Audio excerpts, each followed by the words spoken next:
Hi, Ralph. I'm really glad you could come today, and what I really want to ask you is about your new book, and I believe it's coming out in mid-October, and I'm just wondering how come you came to write it? What made you need to write this book?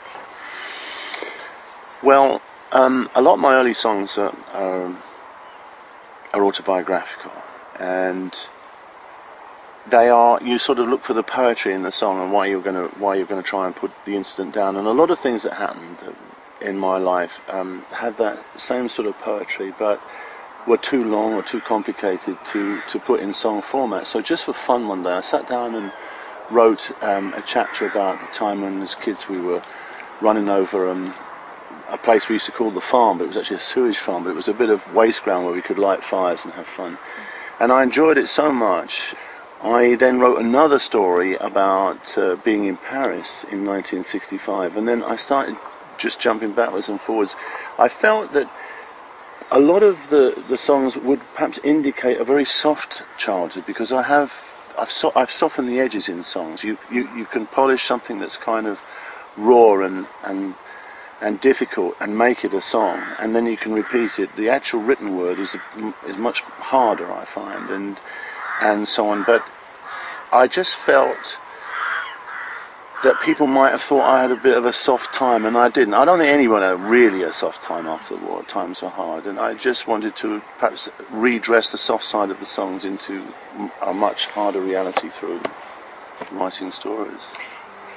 Ralph, I know you've got an album out at the moment with the same name as the book. Tell me something about that.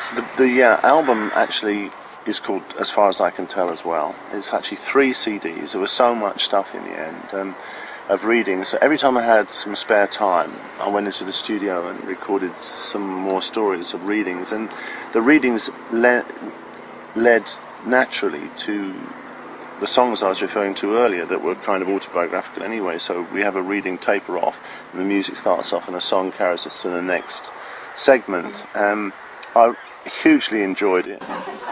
The rains are now flying along as the task neared completion. Then with a bang, he threw down the implement onto the draining board and lifted up both hands full of water and threw it over his face. As he repeated this, the sudsy water turned pink. I could feel my colour draining away as Uncle took a few more steps, then picked up the brush and re-lathered his face. For him, the worst was over. The foam on his face became dotted with leaks from all the little nicks in round 1. But now he was on the home stretch and sometimes would hum a little something or talk to me through gritted gums and woolly froth. Finally the shave was complete, and if the blade had been new it would now be useless. But I never saw Uncle change a blade, so I can barely imagine it. As he stood there, blood dripping and foam everywhere on his visage, he looked as if he'd done 6 rounds with Rocky Marciano. Then, taking a piece of Bronco from the toilet, he would tear off little bits and dab them on his hand, sticking them onto all his little wounds to stem the flow. What a man! How I admired him. I wondered how long it would be before I'd be shaving. Not too long, I hoped, or else I might have to get a tattoo. I'm going to play you a song which is about growing up as well, and it's sort of centred on this area of Banbury, which I was convinced was networked with canals, as I said earlier. It was only much later I discovered there's only one, and that I did a lot of circular walking in my adventures, crossing the same little bridges, and little boys could lift up because they're cleverly counterbalanced so that you can let them, so the barges and the narrowboats can go underneath. In those days they were still being worked by water gypsies, regular bargee people. And this is a song called Barges. This is about the slowness of summer with power that lasted forever when we were kids.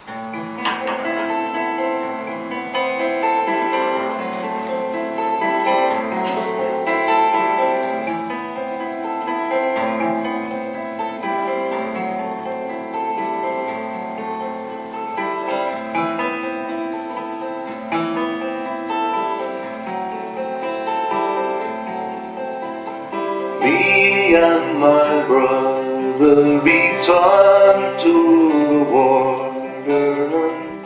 I saw a pike that was 2 feet long. 2 small magicians, each with a jam jar, cast spells on the water with hazel twig wands.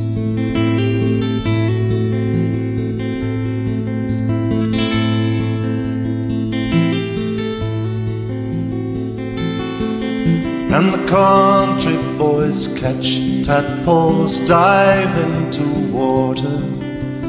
Made shy by the laughter, we wandered downstream, and the summer rolled over us with no complications, except thinking of Mama sometimes in dreams.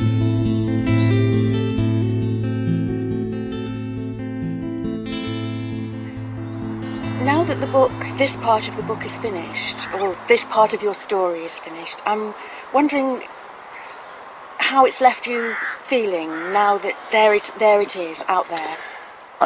Still terribly nostalgic for a time that was, you know, when everybody was pretty poor and hadn't very much, but got on better. I think it was a kind of, well, maybe I'm romanticising it, but it was a kind of world that we were in, and there was a sense of ordinary working people united in some way through poverty, I suppose, and sharing things. I mean, if you went to visit somebody, you took a bottle of milk or a bit of bread or whatever, and I thought it was rather nice. People were working and more content. It wasn't TV. I just feel that. Maybe I'm wrong, but when I look back, I have a warm glow about it, and I forget all the times we were cold and not very together well, really at all. But there were other compensations.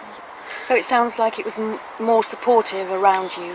I think it was. I mean, Mum was on her own. I mean, you got on with it, but so many women were on their own, and there wasn't the kind of handout situation or that mentality that exists today that, well, we'll get looked after. Well, actually, when my mum went to try and get help, they just said, oh, you better go and find your husband. And that was it. I mean, she got £8 a week family allowance and went around scrubbing doorsteps and till she got a job in a shop. But there were so many like us, really, and as I say, I had a happy childhood. You know, we had the radio, we had books. My mum used to read to us, no matter how tired she might have been, and it stimulated our imaginations and our games. We had Saturday morning pictures. It was fantastic, you know, and we were all little skinny brown things running about. I remember that you didn't see tubby kids, and you do now, don't you? You didn't see them then. There was maybe one boy in our class who was a bit overweight, but that was about it. And it was so busy. It was terrific, yeah.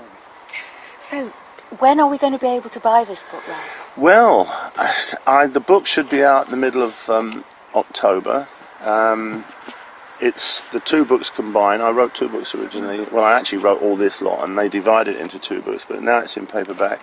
Should be out in the middle of October, and hopefully review copies are going out, and hopefully people will like it, and it should be on sale in the shops after that.